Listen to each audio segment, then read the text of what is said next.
Boa noite, meus amados. Passando para um bate-papo rapidamente.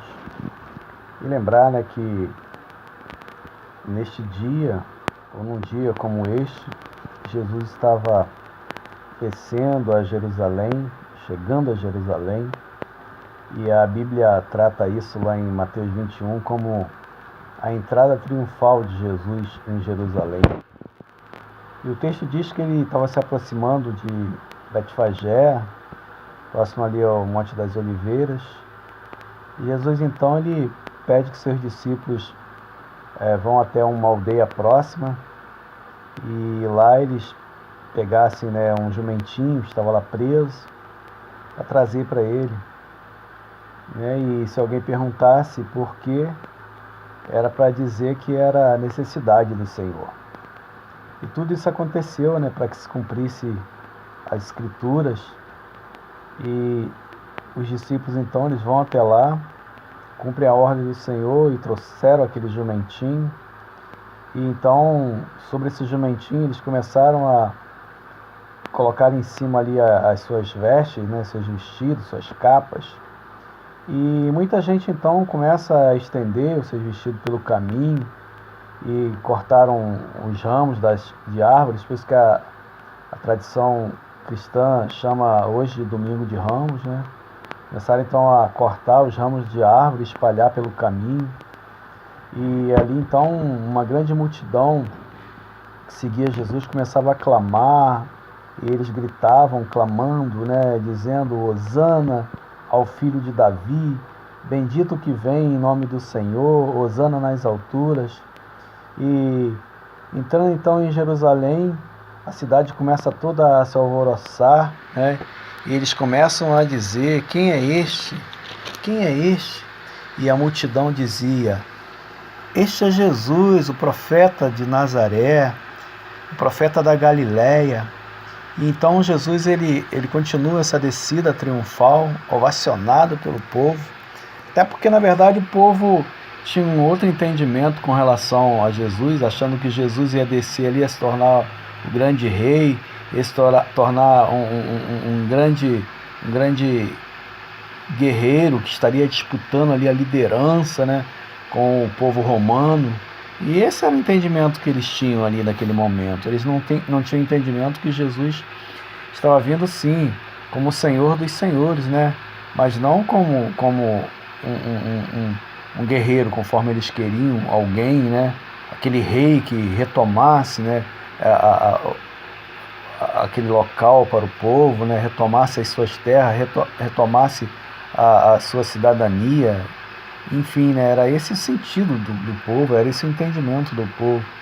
Jesus então ele entra no templo e começa ali então a expulsar todas as pessoas que vendiam e compravam ali no templo. Ele começa então a derrubar as mesas, dos cambistas e as cadeiras que eles vendiam as pombas, porque aqui tem um histórico interessante, porque as pessoas vinham para adorar, para sacrificar, e elas não queriam ter nem o trabalho de pegar as pombas, elas já compravam ali, já ofereciam, ou seja, facilitava a adoração, ou pelo menos no momento de sacrifício, eles fazerem entrega daquilo que eles tinham que entregar como pobres. E disse, no verso 3 diz assim: e disse-lhes, está escrito, a minha casa será chamada casa de oração, mas vós tendes convertido em covil de ladrões. E foram ter com ele ao templo, cegos, coxos, e os curou. Vendo então os principais do sacerdote e os escribas, as maravilhas que fazia, e os meninos clamando no templo: Hosana, Hosana ao filho de Davi, indignaram-se e disseram: ouve o que estes dizem. E Jesus lhes disse: sim, nunca lestes pela boca dos meninos e das criancinhas de peito tiraste perfeito louvor. E deixando, saiu da cidade para Betânia, e ali passou a noite. Então tudo leva a crer que quando ele volta para Betânia, ele está voltando justamente para a casa de Marta e Maria, irmãos de Lázaro. e que ele era muito amigo de Lázaro. Então, certamente, ele estava voltando para esse lugar, Betânia, porque é ali que eles moravam. Ficava isso aí a cerca de mais ou menos 3 quilômetros. Mas o que eu quero dizer é o seguinte, que nesse tempo era o que estava acontecendo, né? Era a chegada de Jesus até Jerusalém, e para que na próxima sexta ele fosse julgado, né, e ali então crucificado, e ficasse então por 3 dias morto, e na verdade ao terceiro dia ele ressuscitasse, e para honra e glória de Deus, para honra e glória do nosso Senhor Jesus Cristo, para honra e glória nossa, né? Porque no próximo domingo nós estaremos aí celebrando a ressurreição de Cristo, mesmo que ainda não possamos estar no templo, mas estaremos comemorando essa ressurreição, porque é essa ressurreição que é pregada, a cruz vazia que é pregada. E, meu querido, é um tempo da gente parar para pensar, analisar, né, a nossa própria vida, analisar como tem sido até mesmo essa demanda, como as pessoas têm se afastado de Deus, como as pessoas não têm crido nessa palavra, né? E esta deve ser uma semana onde a gente deve estar refletindo acerca de tudo que Jesus viveu naquele tempo, a via crucis, né? Todo o sacrifício, todo o sofrimento de Jesus até chegar ali, desde o julgamento até a crucificação. A gente fazer uma análise de todo esse sofrimento e olhar e ver o quanto Deus nos ama, a ponto de nos dar o seu Filho amado, Jesus, né? Para que morresse em nosso lugar, morresse no meu lugar, morresse no seu lugar, e que nós possamos despertar para isso, para pregar a mensagem da cruz, né? Cristo ressuscitou, ele não está pregado mais naquela cruz, ele ressuscitou, ao terceiro dia ele ressuscitou, ele foi ao Pai, né? E permaneceu por um longo período, né?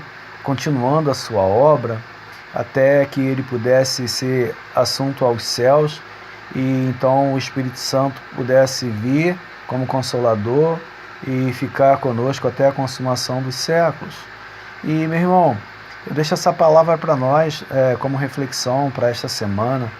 Que seja uma semana abençoada para você, que seja uma semana abençoada para a sua família, né? Que nós possamos vencer os obstáculos, né? Hoje eu chamei o povo a estar orando, né? A estar pedindo a Deus para que traga dê um basta em toda essa solução que nós estamos vivendo na nossa nação. Orarmos para repreendendo essa doença que está assolando a nossa nação. Sabemos, ó Deus, que quando o povo clama, né, Deus ouve, e cada um fazendo a sua parte. E melhor ainda, quando o povo de Deus se reúne para orar, para clamar, para bendizer o nome do Senhor. E creio que hoje não foi um dia diferente, foi um dia que as famílias se reuniram para estar assim, né, se devotando cada vez mais ao Senhor, à sua palavra. E creio que Deus tem ouvido as nossas orações. E não cesse de orar, queridos, não é só hoje, mas todos os dias, porque a palavra do Senhor diz que nós devemos orar sem cessar. Tessalonicenses 5,17 diz isso para a gente, orar sem cessar. Então oremos sem cessar. E vamos esta semana, como todas as semanas, mas esta é uma semana de reflexão, possamos nos lembrar de todo o sacrifício que Cristo fez por nós, né? E que possamos cada vez mais pregar a mensagem da cruz. Deus te abençoe. Tenha uma semana de paz, tenha uma noite de paz, em nome de Jesus. Amém. Querido Deus, graças te damos, Senhor, por esta semana. Graças te damos, Senhor, por esta semana que se inicia. Que nós possamos, ó Deus, ao longo da semana, estarmos meditando a cada passo que Jesus estava dando em direção àquela cruz, onde ali cravaria todos os nossos pecados, onde ali daria a nossa salvação. E é neste nome, ó Deus, que nós oramos, crendo, ó Deus, que Tu és um Deus que salva. Obrigado, Deus, pela Tua palavra. Obrigado, Deus, por tudo que o Senhor tem feito a cada um de nós. Abençoa a nossa igreja, abençoa a nossa família, abençoa o nosso Brasil. Porque feliz é a nação cujo Deus é o Senhor, o povo que Ele escolheu por sua herança. Salmos 33, 12. Deus nos abençoe em nome de Jesus. Amém.